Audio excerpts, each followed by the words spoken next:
Olá, sejam todos bem-vindos a mais uma aula online da Escola Bíblica Dominical da Igreja Batista Metropolitana. Eu sou Denise Matos e hoje nós vamos continuar estudando a Igreja em Movimento, de Atos aos dias de hoje. Hoje falando um pouco sobre a Igreja de Laodiceia, a última igreja que recebeu as cartas do Apocalipse. E antes de falarmos da igreja, nós vamos ver algumas características históricas e geográficas da própria cidade de Laodiceia. É importante para que a gente consiga entender o que se passava na igreja de Laodiceia. A primeira coisa que precisamos entender é a localização da cidade de Laodiceia. Laodiceia está situada ali na Ásia Menor, próxima a Hierápolis e Colossos, duas grandes cidades. Laodiceia era um importante centro comercial e financeiro. Hoje ela está situada ali onde é a Turquia. E atualmente ela encontra-se em ruínas. Apesar de ter sido uma cidade muito grande, muito importante e rica, hoje ela está em ruínas e é chamada hoje pelos turcos como um Eski-Hisar, ou seja, Castelo Velho. É uma cidade que está praticamente abandonada. Hoje a única coisa que se faz lá são estudos arqueológicos, né? Eles estão tentando entender toda a história passada. Como eu falei, Laodiceia era uma cidade muito importante, muito rica, uma cidade próspera, reconhecida pela sua riqueza. Então ela se destacava pela produção de tecidos de alta qualidade. E é interessante que havia um tipo de lã específica, que era uma lã negra. E essa lã era produzida e tinha um custo muito alto. Muitas pessoas gostavam de comprar. Então, quanto mais a lã era produzida, mais riqueza a cidade recebia. E também ela era conhecida pela presença de uma renomada escola de medicina, famosa pela criação de um colírio amplamente utilizado na época. Era uma espécie de unguento que era usado nos olhos e curava várias enfermidades dos olhos. Então era conhecida dentro dessa... a cidade era conhecida por essa escola de medicina. Também havia, apesar de toda essa prosperidade, a infraestrutura da cidade sofria com relação ao abastecimento de água. O recurso era transportado por aquedutos. A cidade ela não tinha água potável. Então, alguns aquedutos foram construídos para que a água chegasse à cidade. E essa água chegava em temperatura morna. E possivelmente essa característica inspirou a metáfora usada por Cristo em suas mensagens. Muito embora existam algumas teorias com relação a essa água morna de Laodiceia, alguns dizem que era porque uma parte vinha de Hierápolis e outra de Colossos, e por isso quando ela chegava, Colossos tinha a água gelada e Hierápolis a água térmica, quente. Então, quando ela chegava lá, chegava morna. Só que os estudos arqueológicos já provaram que isso não procede. Alguns estudos têm sido feitos e eles ainda não encontraram a razão da água morna, mas o certo é que existia essa água morna e foi mencionada aí, fazendo esse paralelo. Jesus Cristo fez esse paralelo da água morna com a própria igreja de Laodiceia. Também a questão da autossuficiência da cidade. A cidade era considerada tão rica e tão autossuficiente que no ano 60 depois de Cristo houve um grande terremoto que devastou não só Laodiceia, mas outras cidades. E a cidade então recusou a ajuda financeira oferecida pelo Império Romano para que pudesse ser reconstruída. Ou seja, Laodiceia se reergueu por conta própria, utilizando seus próprios recursos, o que evidenciou sua imensa riqueza e autossuficiência. Vejam a que ponto a cidade chegou, né? De tanta riqueza que desprezou até a ajuda financeira do império. E aí agora vamos para o texto da carta que Jesus mandou para a igreja. Nós vimos até aqui sobre a cidade, algumas características importantes da cidade. E vamos ler a carta que o Senhor mandou para a igreja de Laodiceia. Nessa carta, começa com: ao anjo da igreja em Laodiceia escreva: estas coisas diz o Amém, a testemunha fiel e verdadeira, o princípio da criação de Deus. Conheço as obras que você realiza, que você não é frio nem quente. Quem dera que você fosse frio ou quente. Assim, porque você é morno e não é quente nem frio, estou a ponto de vomitá-lo da minha boca. Você diz, sou rico, estou bem de vida e não preciso de nada. Mas você não sabe que é infeliz, sim, miserável, pobre, cego e nu. Aconselho que você compre de mim ouro refinado pelo fogo, para que você seja de fato rico. Compre vestes brancas para se vestir, a fim de que a vergonha de sua nudez não fique evidente, e colírio para ungir os olhos, a fim de que você possa ver. Eu repreendo e disciplino aqueles que amam. Portanto, seja zeloso e arrependa-se. Eis que estou à porta e bato. Se alguém ouvir a minha voz e abrir a porta, entrarei em sua casa e cearei com ele e ele comigo. Ao vencedor, darei o direito de sentar-se comigo no meu trono, assim como também eu venci e me sentei com meu Pai no seu trono. Quem tem ouvidos, ouça o que o Espírito diz às igrejas, lá em Apocalipse 3, versículo 14 ao 22. Então, vamos agora ver a igreja. Vimos a cidade de Laodiceia. E como era então a igreja? Segundo a carta que o Senhor mandou para a igreja, Laodiceia, mencionada na carta do Apocalipse, é uma das 7 igrejas da Ásia Menor que recebeu mensagens específicas de Jesus Cristo. Porém, diferente das demais, ela se destaca de forma trágica e sombria por não receber nenhum elogio. Laodiceia, todas as outras receberam um elogio e uma advertência, mas Laodiceia nenhum elogio. Muito pelo contrário, apenas uma mensagem severamente ameaçadora. Descrita, então, essa igreja como morna. Então, a mensagem de ameaça, estou a ponto de vomitar você da minha boca. Então, que dificuldade estava vivendo aquela igreja de Laodiceia. Lembrando que Laodiceia estava aí entre Hierápolis e Colossos, 2 grandes cidades também, e a diferença é que Hierápolis era água quente, então as pessoas buscavam Hierápolis porque oferecia água quente, térmica, medicinal, que favorecia para a cura de algumas doenças. Outros procuravam Colossos para a água gelada, refrescante. E Laodiceia oferecia água morna, que se você beber uma água morna, a vontade que tem realmente é de vomitar. Então, fazendo sempre esse paralelo sobre essa localização de Laodiceia, é importante para a gente entender quando Jesus cita ela como uma igreja morna. Os crentes de Laodiceia, eles tinham um espírito de autossuficiência, segundo a carta que foi escrita a eles. Eles diziam, estou rico e abastado e não preciso de coisa alguma. Então, eles eram orgulhosos e tinham sido influenciados pelo modo de vida daquela cidade. Por isso foi importante a gente entender como era a cidade de Laodiceia. Então, a própria cidade, ela exercia uma influência e a igreja se deixou influenciar por esse estilo de vida, baseado somente nas riquezas, onde dependia dos bens materiais. Mas Jesus olhava de forma diferente. Ele via aquela igreja como coitada, miserável, pobre, cega e nua. Ou seja, a igreja se achando rica, mas aos olhos de Jesus não era. Era muito pelo contrário, pobre, cega e nua. Então, por isso, Jesus faz advertências à igreja de Laodiceia. Lá no versículo 18, ele diz, a primeira advertência, vocês comprem de mim ouro refinado pelo fogo, porque a riqueza de vocês não serve para nada. A riqueza que realmente pode suprir a necessidade do homem, só em Cristo nós podemos encontrar. E Jesus fazia essa advertência à igreja. Vocês acham que vocês são ricos, mas vocês não têm o ouro da justiça que eu posso dar. Outra advertência é que comprasse vestes brancas para cobrir a sua vergonha. Ou seja, diante de Deus, diante de Cristo, a igreja estava nua. A igreja estava passando vergonha.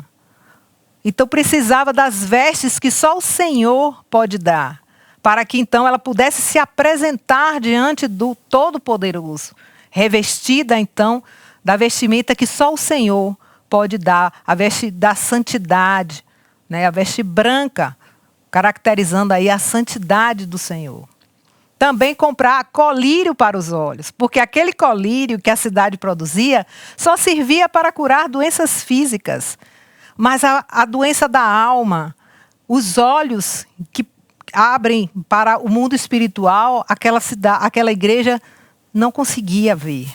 Então, só através do colírio que o Senhor pode dar, pelo toque do Espírito Santo, é que a gente pode, então, no caso, a igreja de Laodiceia poderia abrir seus olhos e contemplar as verdades que elas não estavam conseguindo ver. Essas advertências o Senhor fez à igreja de Laodiceia. Mas o mais maravilhoso, no versículo 19, quando Jesus diz assim: repreendo e disciplino aqueles que eu amo. Por isso, seja diligente e arrependa-se. Há esperança para Laodiceia, porque o Senhor ama Laodiceia. Havia o amor de Jesus sobre a sua igreja. E ele dá uma advertência para que a igreja volte atrás, para que a igreja se arrependa. Ele dá essa esperança. E mais ainda, ele faz promessas à igreja de Laodiceia, caso ela se arrependa e retorne aos caminhos do Senhor. Quando ele diz: eis que estou à porta e bato. Se alguém ouvir a minha voz e abrir a porta, entrarei e cearei com ele e ele comigo. Que texto maravilhoso. Há uma promessa. Se você se arrepende, você volta a ter intimidade comigo. Jesus está dizendo à igreja que se ela abrir a porta e voltar, se arrependendo dos seus maus caminhos, ela terá de novo intimidade com o Senhor. E esse texto muitas vezes é usado de forma incorreta, quando a gente usa para dizer que o Senhor está chamando pessoas de fora. Não, esse texto é para a igreja do Senhor. A igreja que está se desviando do caminho do Senhor. Então Jesus pede: retorne ao caminho. E então você vai desfrutar de novo da intimidade comigo. E diz mais: ao vencedor darei o direito de sentar-se comigo em meu trono, assim como eu também venci e sentei-me com meu Pai em seu trono. Que promessa maravilhosa a igreja, se ela se arrepender. Há esperança para Laodiceia. Retorne e você vai ser vencedor. Você vai sentar comigo no trono de meu Pai. Essas são as promessas do Senhor à igreja de Laodiceia. Mas é interessante a gente perceber que diante de todos esses fatos que vimos até agora, de tudo que a igreja estava passando, há lições preciosas que precisamos tirar para os nossos dias, para a nossa igreja, nós como igreja do Senhor. Quais são então as lições que Laodiceia, que essa carta do Senhor a Laodiceia e de todo esse processo dá e deixa para nós? A primeira lição que precisamos aprender é tomarmos cuidado com a perigosa mornidão espiritual. Os cristãos de hoje, nós somos chamados a refletir sobre nosso relacionamento com Cristo. Estamos em uma fé morna, sem entusiasmo, sem desejo de crescer espiritualmente? Precisamos estar sempre nos perguntando isso. Jesus ele nos desafia a não sermos indiferentes ou acomodados, mas a viver com um amor ardente por Ele, em todos os aspectos de nossas vidas. Precisamos estar atentos para não deixarmos que fiquemos acomodados com a vida espiritual, sem crescermos, porque precisamos cada dia conhecer mais ao Senhor e vermos a sua glória cada dia crescendo, nessa nossa caminhada com Ele. Outra lição é sobre a tentação da autossuficiência. Isso é uma realidade, principalmente nos nossos dias. A autossuficiência espiritual pode se tornar um grande obstáculo ao crescimento e à eficácia da fé. A mensagem de Laodiceia, ela nos chama a não confiar nas riquezas ou na segurança material, mas reconhecer nossa total dependência de Deus. Vivemos hoje dias diferentes, onde as pessoas estão valorizando demais a questão dos bens. Muitas igrejas aí propagando que venha e pare de sofrer. Venha e você vai ter todos os bens do mundo. Quando em nenhum momento isso foi prometido pelo nosso Senhor. A nossa dependência, a nossa esperança, a nossa alegria tem que estar naquele que tudo pode, o nosso Senhor Jesus Cristo. Porque quando nós colocamos nas riquezas as nossas esperanças, elas se vão e de repente nós abrimos, o chão se abre e a gente fica sem esperança. Por isso muitos cristãos cheios de depressão, com problemas muito sérios na alma, porque colocam em outros lugares que não seja o nosso Senhor a sua esperança. E isso é algo que nós precisamos aprender com a carta que o Senhor deixou para a igreja de Laodiceia.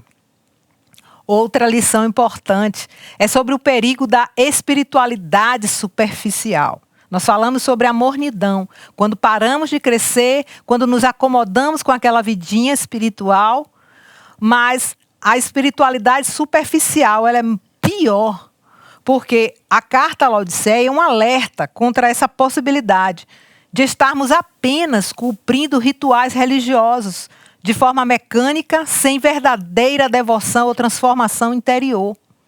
A prática religiosa ela não deve se limitar a um ritual, mas ser uma experiência diária e transformadora com o Senhor. Nós temos visto pessoas que vivem uma fé cristã infrutífera, onde não há exemplo de vida, onde não há nova vida. E muitas vezes, irmãos, nós ficamos desatentos a isso. Somos apenas ativistas. Estamos sempre na igreja, muitas vezes de domingo a domingo, mas sem que essa nossa relação com a palavra e com o nosso Senhor produza nenhuma mudança em nós. E quando nós fazemos alguma coisa que desagrada ao Senhor e o Espírito Santo ele toca no nosso coração, é um sinônimo de a gente ver que realmente a nossa convivência com Deus e com Jesus, ela transforma a nossa vida, porque nós não nos acomodamos ao pecado. Nós não nos justificamos pelos nossos erros. Então, pensando nisso, eu quero dividir com os irmãos uma experiência que eu tive esses dias. Eu estava numa farmácia, na fila de prioridade. Mas quando eu vi a outra fila que estava sem ninguém, eu fui para outra fila e fiquei lá esperando. Quando a moça gritou prioridade, eu então fui, porque realmente eu sou prioridade. Mas uma senhora que tinha acabado de chegar na fila de prioridade, ela gritou de lá, você não está na fila. E aquilo eu disse, mas eu tenho idade. Aí ela disse, mas você estava fora da fila. Aí eu gritei de lá, não interessa, eu quero ser atendida e vou ser atendida porque eu tenho direito. E acabei aquela discussão. Saí de lá, tentando me justificar porque eu fui grossa com aquela senhora, mas eu achava que eu estava justificada, porque ela também foi grossa comigo. Mas quando chegou a noite, que eu fui pensar em todas as coisas que aconteceram durante o dia, o Espírito Santo de Deus falou comigo que eu estava errada, que eu não tinha que ter agido daquela forma. Porque se algum dia eu tivesse que falar do evangelho para aquela mulher, a primeira coisa que ela iria apontar em mim era o meu estilo de vida grosseiro. E aquilo me fez muito mal e me fez tentar até buscar voltar àquele lugar, mas infelizmente não era mais possível. Mas eu consegui, diante do Senhor, pedir perdão e consegui receber o perdão do Senhor. E tentar não mais fazer aquele tipo de atitude. Então, quando o Senhor transforma nossas vidas, é isso que acontece. Nós somos mudados, não nos conformamos mais com o pecado, mas estamos sempre prontos a mudar por amor a Cristo. Também a necessidade de arrependimento. Então, eu me arrependi daquele momento. Mesmo quando nos afastamos de um relacionamento fervoroso com Cristo, sempre há oportunidade de retornar a Ele. Isso é maravilhoso. O Senhor está sempre dando oportunidade para que nós voltemos atrás, para que nos arrependamos e voltemos ao caminho. Para os cristãos de hoje é um convite a buscar a restauração, renovar esse compromisso com Cristo e redescobrir o primeiro amor.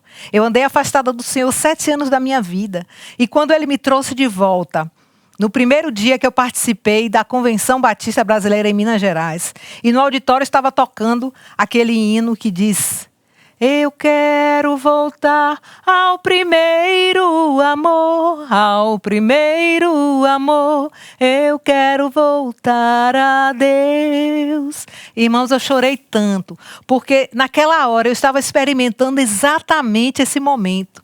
O momento de voltar ao primeiro amor. E eu confesso aos irmãos que eu nunca deixei mais de amar intensamente ao Senhor, porque eu sei o que Ele fez por mim. Então, esse é o momento de cada um de nós refletir sempre, assumir de novo um compromisso de sermos reavivados pelo sangue, pelo poder do Espírito Santo de Deus. Também a exortação a um testemunho cristão fervoroso. A carta à igreja de Laodiceia, ela nos desafia a sermos testemunhas vibrantes de Cristo, vivendo com paixão, fervor e compromisso, sendo exemplos vivos do amor e da graça de Deus. O mundo está precisando de ver cristãos autênticos e fervorosos. E a igreja ela deve ser luz que brilha em meio ao mundo marcado em trevas. Hoje temos visto vários cristãos que têm sido péssimos testemunhos, manchando o nome do Evangelho.